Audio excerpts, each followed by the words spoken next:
Welcome to the Lazy CEO Podcast, where Jim Schlexer, author of Great CEOs Are Lazy and founder of the CEO Project, features compelling experts and topics for CEOs of mid to large-size companies. Now, let's get started with the show.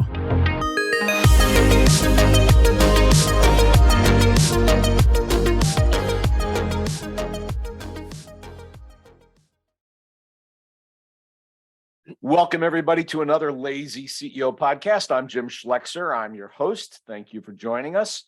Today, we have an exciting guest. We have with us Stephen Drum. Welcome, Stephen. Thank you. Thank you very much. My pleasure to be here.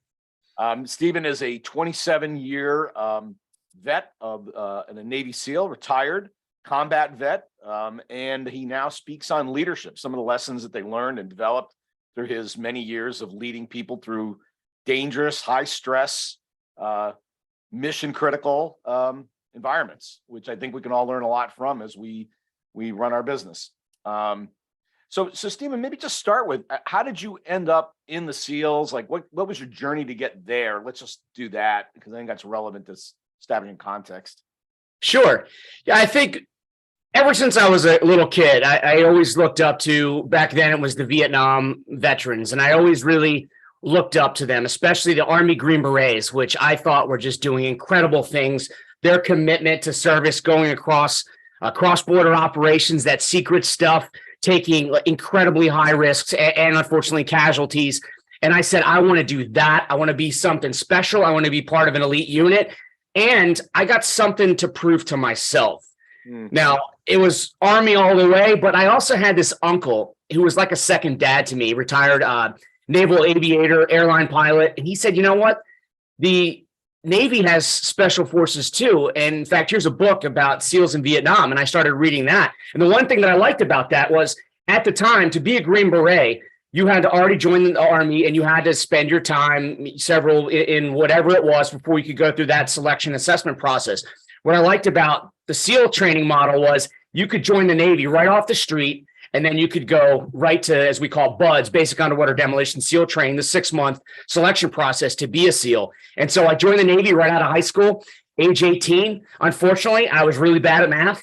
So I actually missed the qualification to attend SEAL training by a couple of points. Believed my recruiter when he said that I could just get those points waived. And so I had to spend 2 years working on nuclear submarines at a shore facility before I got a chance to go.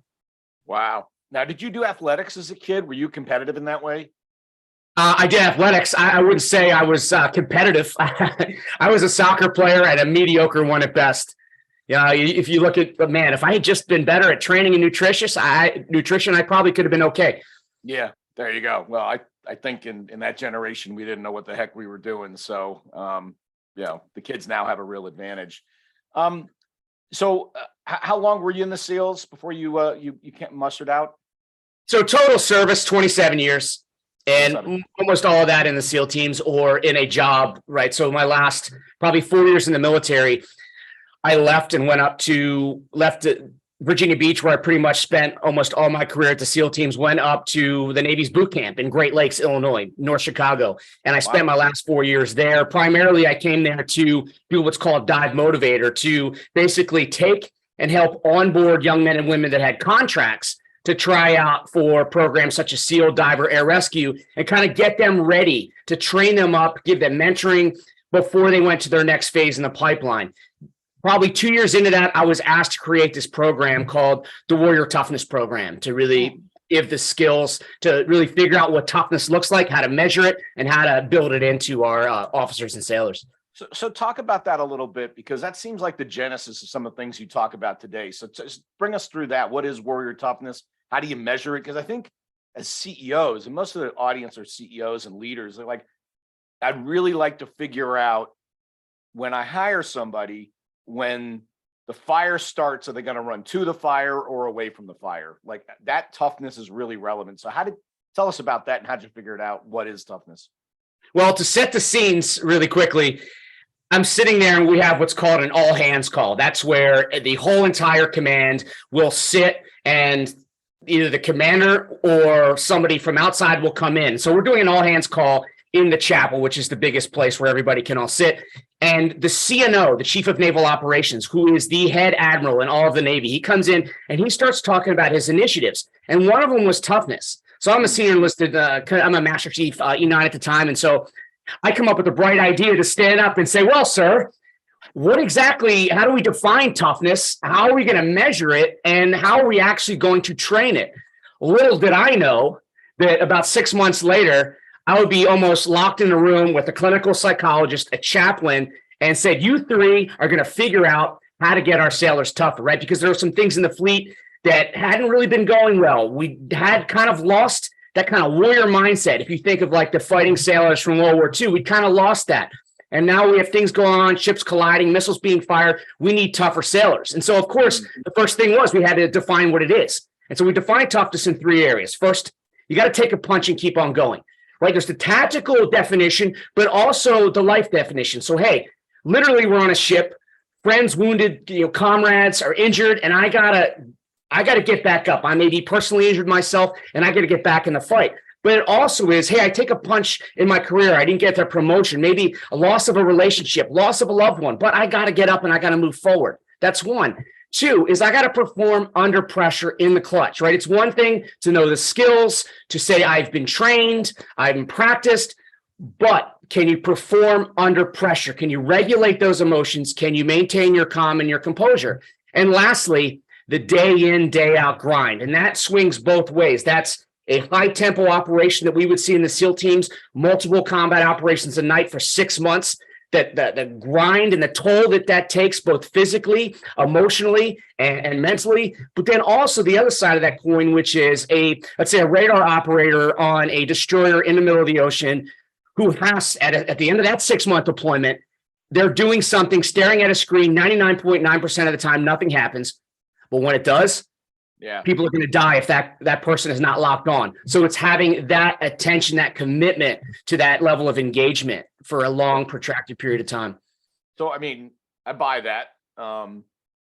Particularly the first one. There's this question. The phrase is popular in business now is grit, right? Which is the opposite of fragility, if you will, right? So something bad happens. Are you fragile? Do you have grit where you dig in and say, I got to just power through this? But so how do you measure it? Like you got to, okay, there's a definition. Then you said measurement. How do you measure it? When I meet you, how do I know this guy's got it? How do I figure that out? Well, ultimately, you're not going to know. That's the wrong answer, man. Yeah. Ultimately, you're not going to know, but the point is two things. Now, a friend of mine writes a great book, Rich Davini, called The Attributes, and it's 20 hidden drivers of performance. And so there are ways that you can hire for attributes, but more specifically, I don't think that you, in today's day and age, you can necessarily go through your entire lineup and say, I'm only hiring for these attributes, because otherwise you need different personalities and different skill sets you need to bring. So I'm more about, and you raised something different. You talked about grit, and that typical question we would get asked by senators, by senior military leaders, is this one of those resiliency programs? And we would say, no, we have one of those. You can be resilient, but not tough. But we would say you can't be tough without being resilient, meaning it's one thing to experience trauma and elastically come back to where that is.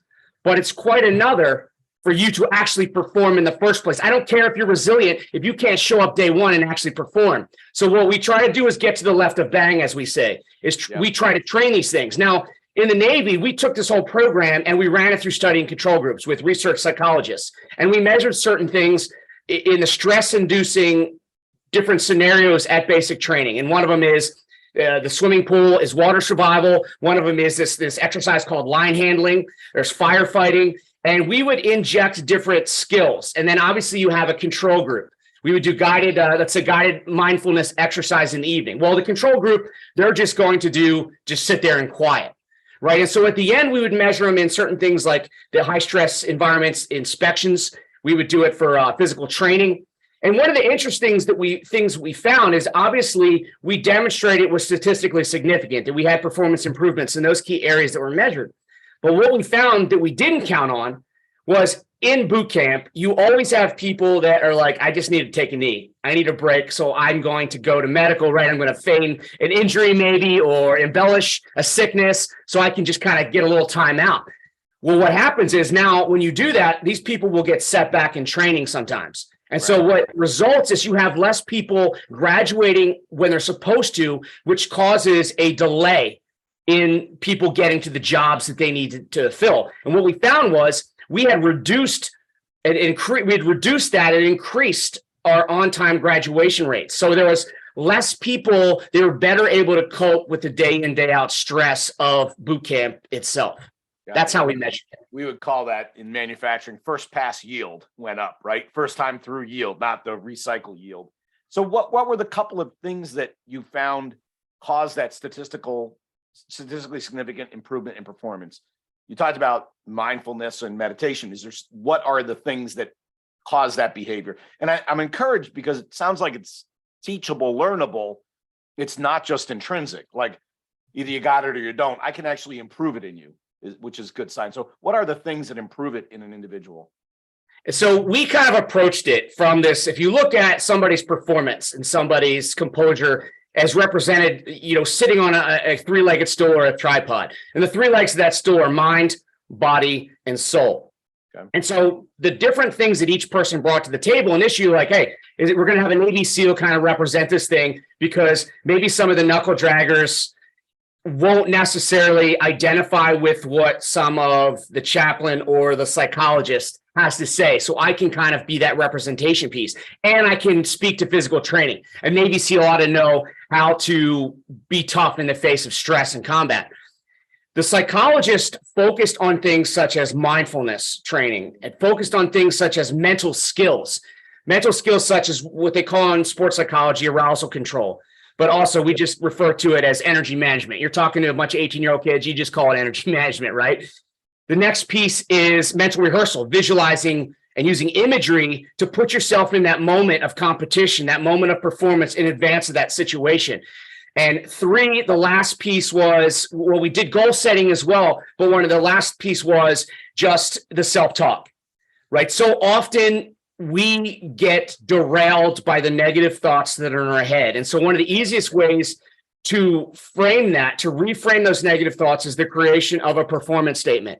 So each block of training that was kind of potentially stress inducing, we would teach and introduce one of those mental skills. And every day we would do a daily mindfulness exercise. And it would start off basically the flagship exercise for the mindfulness piece was what we call recalibrate, which is a way of like your stress, your heat is high. Okay, let's do a breathing exercise to lower that physiologically, and then let's put you back into that situation. From there, we did things like mental scans, progressive muscle relaxation. So we really got them to really be better at listening to their inner world, be better in terms of regulating their emotion and sharpening their focus in the face of that chaos and distraction.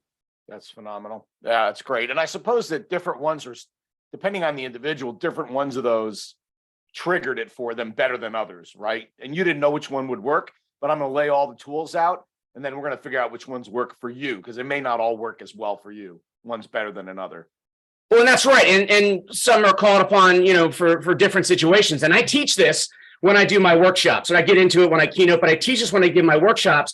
And I am very clear to say, hey, if I got to go down and ask Bob for a stapler, I don't need to mentally rehearse that situation, right?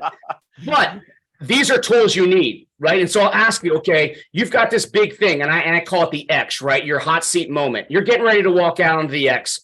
What's the best way for you to practice, prepare, rehearse for that specific moment? And are there potential tools that you can use to make sure that you're composed, that you are bringing the right energy into that situation? And the one thing that I left out was what the chaplain brought is the character piece. It's really that fundamental understanding values, beliefs, and how to take action and behave in a way through principles that supports those values and beliefs, right? Because not only do we need people that recognize this, therefore they can arrive at a higher level of commitment for what we need them to do, but we need our sailors, our war fighters, to be people of character. It's one thing to accomplish the tactical objective, but we need people to be the people of right character to make good moral and ethical decisions as well. So that was a very important part. That's an area we probably in business need a little more training on, because sometimes we're so focused on the objective, we skip some of the ethical component. I mean, look at FTX and some others. I mean, they skip the whole ethical value component to get to the objective, and it's just wrong and not good for anybody when they do that. That's right. So let me just go on briefly on it. Can everybody get there? So I'll give you an example. I was on a board of a company and we had some really tough times, like missing numbers, bank covenant violation. The bank was ready to take the keys to the building. I mean, it was from business, nobody's going to die, but in a business situation, serious. It was really interesting to watch the performance of the executive team. Some ran towards the fire, right? They said, how can I help? What can I do? Let me take something on. Right? Others scampered. Like, where'd they go? Right? What happened? And I just wonder, is that intrinsic?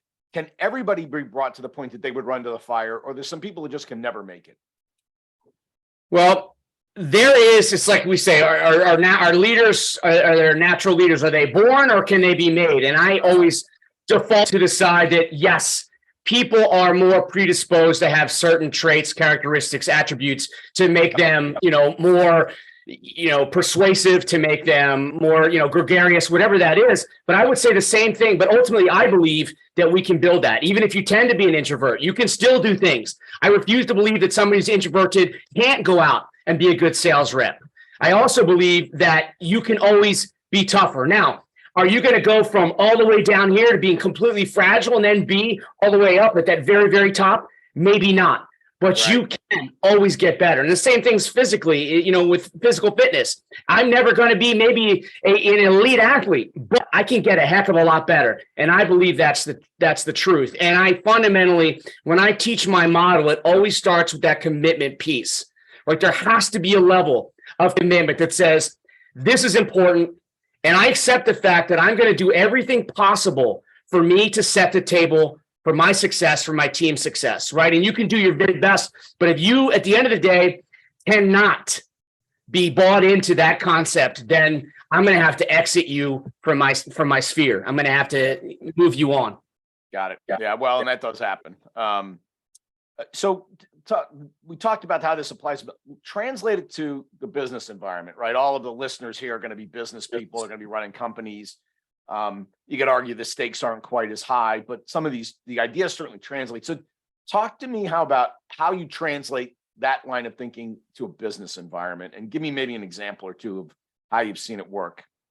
Yeah. And so the concept that I talk about is the X, and I think it's important. That's my book is called Life on the X, but the X goes back to my time in the military, and it's a military doctrine term, but you can think of it as X marks the spot. So if you rope out of a helicopter onto the rooftop of a building, we call that landing on the X. We also use it if you're patrolling down the street and the enemy shoots at you, the enemy ambushes you, and you're in that kill zone. We refer to that as the X as well.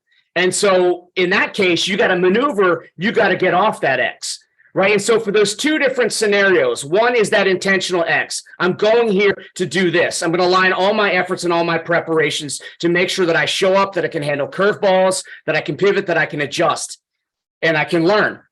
But the other way is, hey, I got to sometimes step off that X, right? We become immersed in the chaos. We got to sidestep. We got to detach a little bit and say, all right, pull myself, manage my energy, and then reattack. And I think I was talking to, had a conversation with Leo, with the CEO of Leo Burnett Publicist Group, Andrew Swinan, and he talks about just how critical it is as a senior leader to manage the energy that they bring into a situation. And I liked what you said before about, I was listening to one of your episodes, and that concept of, as a leader, everything matters. Yep.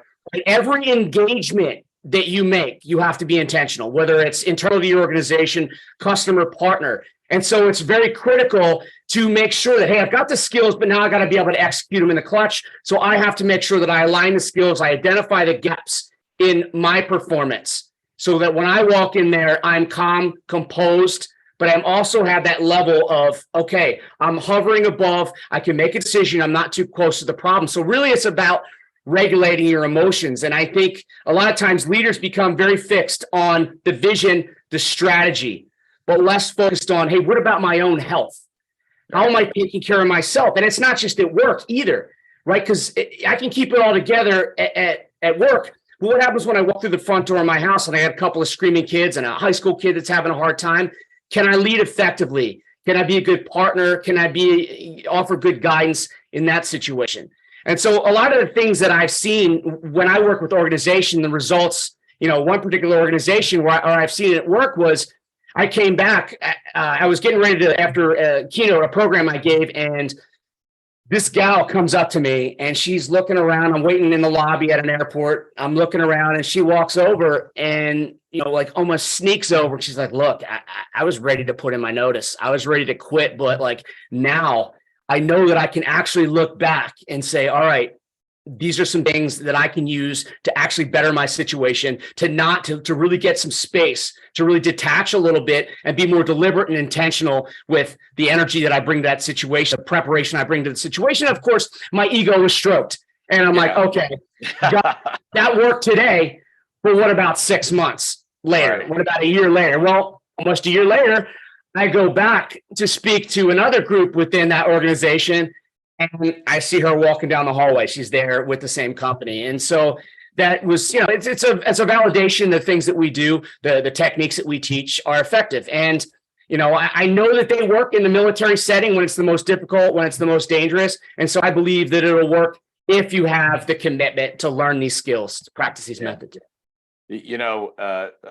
Energy management's a really interesting concept. I wrote an article about the CEO as energy manager, not just for themselves, but for the organization. And they've got to have this keen sense of, do we not have enough sort of energy and tension in the organization to perform at a high level? If so, I've got to inject some energy, inject some tension. If we're too high tension, I got to take a little energy out of the system. And this constant balance of keeping the organization at the right edge of energy and emotion so that it can perform at top level. Because you go too far to one side, you low perform. You go to the other side, you low perform as well. So it's that Goldilocks that the CEOs and the leader is responsible for, not just for themselves, as you indicated, but the whole organization as well. I want to go over to team for a minute. So a lot of what I read here, it's a lot about individual performance, commit to the project, prepare for it, execute it, reflect on what happened and learn from it. And I'm sure that applies, but I want to start with team formation. How do you think about who do we want on the team? And you talked about diversity, like you need different lines of thinking, but help me, given your background experience, how do you think about who do we want on the team when it really matters? Because we're always forming teams with different objectives, and this is a constant issue for leaders. Who's on the team? So tell me about how you think about that. Well, initially, and there's nothing groundbreaking here I'm going to say, but I think, too broadly use the term team, right? And it's the go-to term in terms of organizing, right? You have a regional sales team. Okay. What's the level of collaboration in that team, right? Because you're not constructing that team to be greater than the sum of its parts, all aligned and rowing towards one common effort. Then you're not a team, you're a group. And so the simple fact is when you look at team construct, and you got to simply say, does everybody need to be on that team?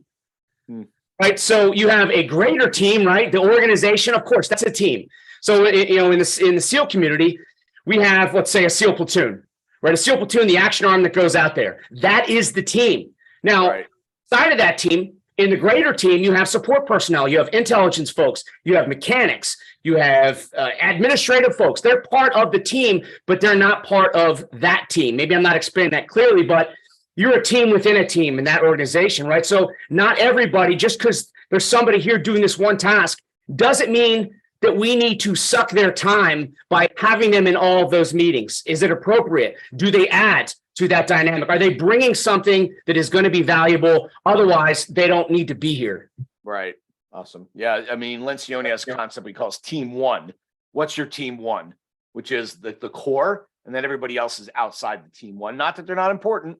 They're just not part of team one, right? Exactly. sorry. One of the questions I had is like, so you made it 27 years in one of the most intense environments you can imagine. How did you do that? Like, that's a pretty monstrous accomplishment. I think the average residence time for a SEAL is significantly less than 27 years. Let's say it that way, right? How'd you make it? What did you do to keep yourself healthy and mentally right? And how'd you get through? Well, I would say even the more impressive thing would be how did I, keep a family intact? That really that's probably true. That too. And that's why everything that I talk about, it is so important, because those are areas that I did not bring my best game, right? In terms of keeping it together at work. And then, so the things that I speak about, like, I'm very passionate because those were the gaps in my life. But I think day one, the reason I joined, I wanted to be a commando. I wanted to jump out of planes, paint my face green, kick doors in, blow stuff up. But what I realized once I got into the SEAL teams, once it got really hard and you're going through those first couple of weeks of SEAL training and it's intense, and you realize, hey, that's not enough. Those cool things are not enough to keep me here. But what is enough to keep me here is when I look around and I see a collection of some of the greatest people that I've ever met.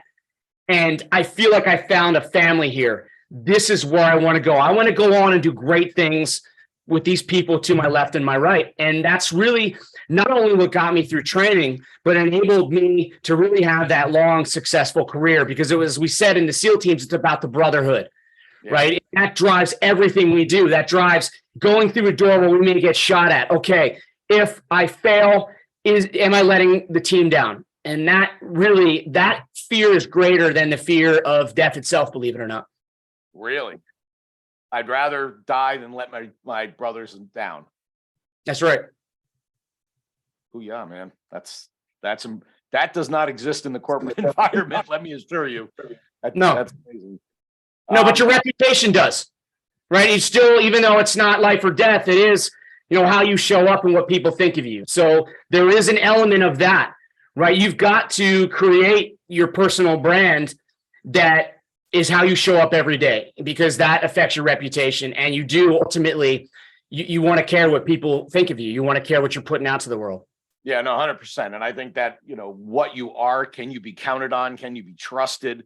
That's how people engage you in higher and better things that you might do in your life, right? Like, okay, we know Steven's good to go. We know he always shows up. We know he always gets it done. Let's bring him onto this team because we know we can count on him. That happens all the time. Absolutely true. So tell us a little bit about the book. This is going to be published, right around the corner, March, right? Yeah, March 7th. Pre-order should be up, I'm hoping, next week. And March 7th is when the book launches itself. So, and again, the book it's got some of my stories in there. But really, I think what motivated me to write that book was when I look back at my experiences in the military, I enjoyed a lot of my combat time. No doubt about it.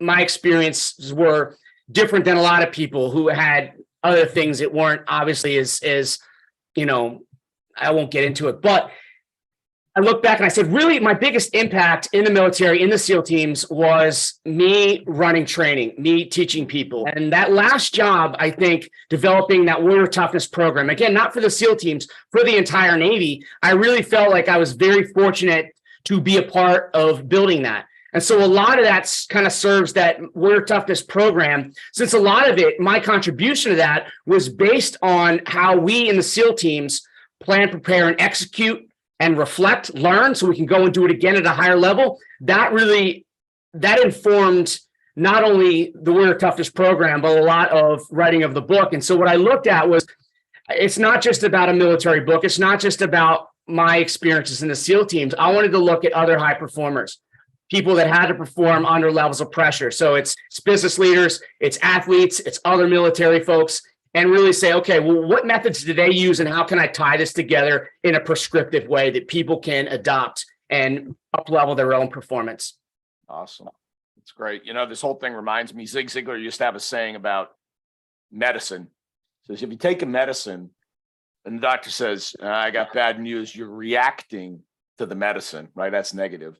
But he says, oh boy, we got good news. You're responding to the medicine. That's positive, right? It's very sort of in the same zone as you talk about, like, how do you respond to an input of stress? Do you react negatively or do you respond, right? You come back and respond to it. So you're in good company in your line of thinking, I think.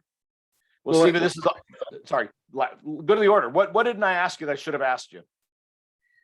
One of the things that I like that you talked about was that accountability piece, right? And I think, it just is fun. It reminded me of a funny story. And I'm not saying how powerful this is, but you talked about that bronze foot award with the hole in it, right?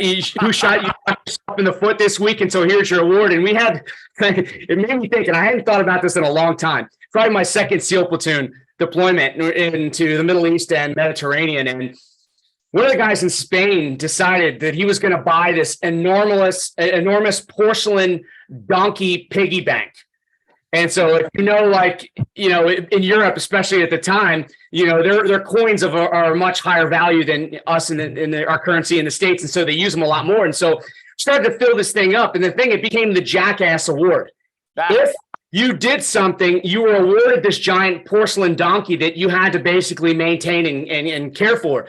And at one point, I'm sitting here and I'm carrying this thing because I had been awarded it. I can't remember why. And we're doing a commercial flight and I'm loading this thing, hefting this thing up into the overhead storage, and just the looks that I was getting. It was ridiculous. But I think the point there is we have that as part of our culture. You mentioned also the Walmart story about, hey, a lot of these Gen Zs, they want that not frequent feedback, but constant feedback. And actually, we can be a little bit, constructive.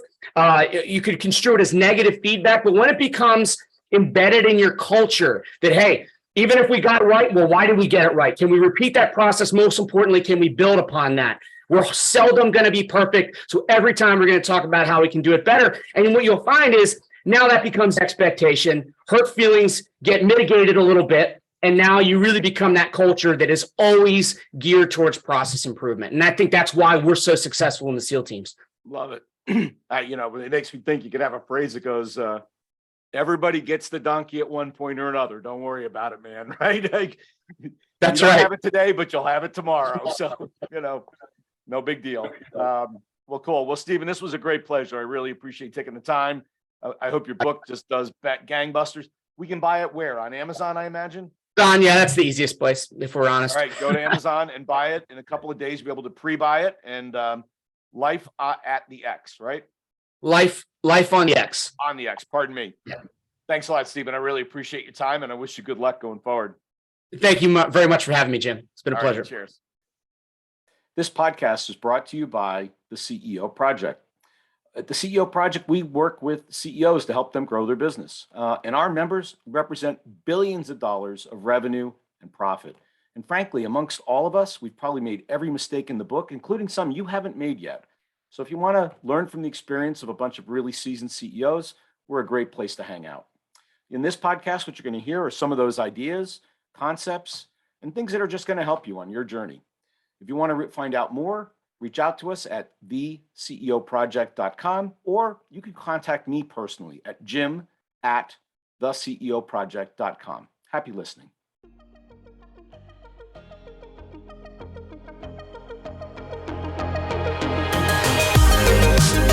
Thanks for listening to the Lazy CEO podcast. We'll see you next time, and be sure to click subscribe to get future episodes, and check out our website, www.theceoproject.com.